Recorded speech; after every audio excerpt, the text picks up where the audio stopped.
আসতে পারি স্যার? হ্যাঁ আসো। তুমি তাহলে সেই নতুন ছেলেটা তাই না, যে আসার কথা ছিল? প্রিন্সিপাল স্যার আমাকে বলেছিল তোমার কথা। জি স্যার, আমি নতুন। সো এভরিবডি, আজ থেকে তোমাদের সাথে ক্লাস করবে। কি নাম তোমার? সকলকে তোমার পরিচয়টা দাও। আমার নাম মোহাম্মদ ওবায়দুর রহমান অন্তর, আর আজ থেকে আপনাদের সাথে পড়বো, ক্লাস করব, আর মজা মাস্তিও করব। Good boy. আচ্ছা, তোমার বাবা কি করে অন্তর? স্যার, আমার আব্বু তো গাড়ি চালায়। কি? এটা ড্রাইভারের ছেলে, তাও আমার সাথে পড়বে? কথাটা শুনে দেখতে লাগলাম কে এইভাবে কথাটা বলে। পরে দেখলাম সেই মেয়েটার কেউ না, সেই এমপির অহংকারী মেয়েটা। তাকে আমার ক্লাসে দেখে অবাক হয়ে গেলাম আমি। এটা ড্রাইভারের ছেলে আমাদের সাথে পড়বে? আল্লাহ, প্রিন্সিপাল স্যারের কি রোগ হলো? কোনো স্ট্যাটাস বলতে কিছুই নেই নাকি তার? আমাদেরও তো একটা স্ট্যাটাস আছে। কোথায় আমরা আর কোথায় একটা খ্যাত ড্রাইভারের ছেলে। আর এইটাকে তো দেখতেও বাজে লাগছে, জাস্ট ডিসগাস্টিং। অরিন, এইসব কি হচ্ছে? এইভাবে কথা বলে নাকি? স্যার, সত্যি বলতে এই কলেজে পড়তে হলে একটা স্ট্যাটাসের প্রয়োজন হয়, আর সেই স্ট্যাটাসটা তো এই খ্যাতমার্কা ছেলের নেই। আর দেখেন না কি আজব শার্ট প্যান্ট পরে আছে সে, মনে হচ্ছে ফুটপাত থেকে কিনে আনছে। কোনো কোয়ালিটি আছে এইটা এখানে পড়ার? কি করব বলেন, ভাগ্যের জোরে চলে আসলাম আমি। আল্লাহ চাইছে বলেই তো এখানে অ্যাডমিশন নিতে পারলাম। অরিন, থামো, অনেক হয়েছে। আর অন্তর, তুমি যাও আর বসে পড়ো। স্যারের কথা মতো আমিও একটা সিটে বসে পড়ি, আর স্যারও ক্লাস করাতে শুরু করে। আমিও বেশ ভালো করে মনোযোগ সহকারে ক্লাস করলাম। ক্লাস শেষ। আমি যখনই ক্লাস থেকে বের হতে যাব, তখনই আমার মোবাইলে কল। দেখলাম আব্বু কল দিছে, তাই আমিও আস্তে করে এক সাইডে চলে যাই আর কল রিসিভ করি। হ্যালো আব্বু, আসসালামু আলাইকুম। ওয়ালাইকুম সালাম। কি খবর আমার ফাজিল পোলাটা, কেমন আছিস? আমি তো ভালোই, আর আমি বাড়িতে না থাকার কারণে তো মনে হয় তুমিও বেশ ভালোই আছো। থাকো ভালো, সেটাই তো আমি চাই। চুপ বেটা, তুই নাই, ঘর ফাঁকা ফাঁকা লাগছে। তোর বোন আর আম্মু ও চুপসে আছে। বাবা তুই কই আসলে বলতো? কেন? আমি বাড়ি থেকে কি বলে বের হয়েছি মনে আছে? আমি বের হওয়ার পর যদি আমাকে খুঁজে বের করতে পারো, তাহলেই বাড়িতে আসবো, না হলে আসবো না। আমি বাইরে মজা করে দিনকাল কাটাবো।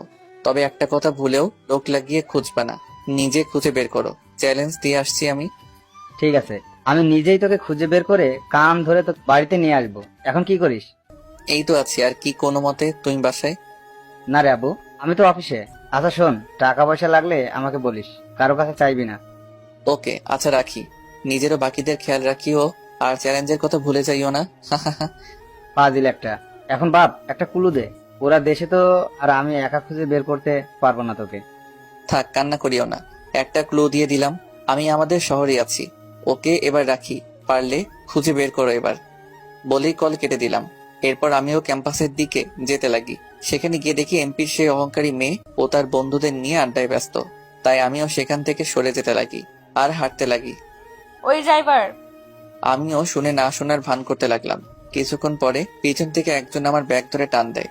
আমি পিছে ঘুরে দেখি এমপির মেয়ে আমার ব্যাগ ধরে টান দেয়, আর সেখানে তার বন্ধু বান্ধবীরাও উপস্থিত। আজব, ব্যাগ ধরে টানলেন কেন? ওই ড্রাইভারের বাচ্চা, তোকে ডাকতেছি যে শুনিস নাই? কই, আপনি আমাকে ডাকলেন? আর একটু মানুষকে সম্মান দিয়ে কথা বলতে শিখুন। আর আমার একটা নাম আছে, সেটা ধরে ডাকলে আমি সাড়া দিতাম, কিন্তু আপনি তো আমাকে তুচ্ছভাবে কথা বলতেছেন। ওই ছোড়া, তোকে কিসের সম্মান দিয়ে কথা বলতে হবে তোকে? সেই তো একটা ছোট লোক ড্রাইভারের বাচ্চা তুই। আর আমি যাকে যেভাবে ডাকবো সেটাই সঠিক। ও আচ্ছা, বাদ দেন, বলেন ডাকছেন কেন? আমার একটু তাড়া আছে। ওই, কিসের তারা তোর? আগে আমার কাজ, এরপর বাকি সব। আর কলেজে আসতে না আসতে অ্যাটিটিউড দেখানো শুরু করে দিয়েছিস তাই না? ক্লাসরুমে তো ভালোই বকবক করতেছিলি, আমার মুখের উপর তর্ক করতেছিলি। আর এই তর্কের জন্য আজকে একটাকে মেরে আত্মরা করে ফালায় রাখছি। আজ তুই হয়তো নতুন বলে জানিস না, এই কলেজে একমাত্র এই অরেনই রাজত্ব চলে। তার উপরে এই কলেজে কেউ কথা বলতে পারে না।